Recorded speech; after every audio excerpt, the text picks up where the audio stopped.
शहदादकोट में हफ्तो अॻु अगवा थी वियल चौकीदार अञा ताईं बाज़याब नाहे थी सघियो।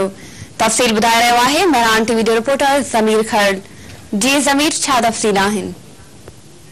जी नाला शाहदादकोट में हफ्तो अॻु अगवा थी वियल ॻोठ कैसर बिरोही के पोरेट नौजवान अब्दुल हलीम बिरोही के पुलिस अञा ताईं बाज़याब नाहे कराए सघी, जंहिं सबब संदसि घर में पोरा में संदसि बाज़याबी लाइ दुरूद सलातुनि जो सिलसिलो जारी आहे।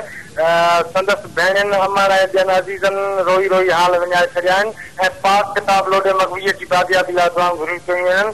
संदसि वारिसनि जो चवणु आहे त नौजवान अब्दुल हलीम खे अगवा कंदड़नि जा पेरा शहर जे हाजी ठारो शे कॉलोनी ताईं वञनि था। तंहिं हूंदे बि बी सेक्शन थाणे जी पुलिस गुआरियुनि खे गिरफ़्तार करण में नाकाम आहे। पोरेत नौजवान जे बाज़याब न थियण करे संदसि अमर बेहाल आहे ऐं पाक किताब खणी अगवा कंदड़नि खे संदसि बाज़याबी लाइ पाक वास्ता ॾेई रही आहे। नाला संदसि वारसनि जो चवणु आहे त पुलिस नौजवान की बाज़याबी लाइ को बि सहकार नाहे कयो, जंहिं सबब संदसि घर में रोज़ राड़े मायूसी खां सवाइ ॿियो कुझु बि नाहे।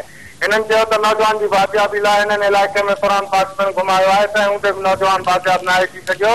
होॾां मुख़्तलिफ़ ॾींहंनि ते वक़्तनि बवक़्तनि सुन्नी तारीख़ पारां सूबाई सदर अली नवाज़ कासमी, मियां ज़ोएब सिद्दीकी, होरान मक्सी, हाजी अवैस पठान ऐं ॿियनि जी अॻवानीअ में एहतजाजी मुज़ाहिरा करे धरणा हया पिया विया आहिनि, पर उनजो को बि रिज़ल्ट नाहे निकितो ऐं अञा ताईं चौकीदार अब्दुल हलीम हथियारबंदनि जे चंबे में फाथल आहे। सुन्नी तहरीक नौजवान के बाज़याब न कराइण की सूरत में सख्त एहतजाजी तहरीक हलाइण जो खिताब ॾिनो आहे।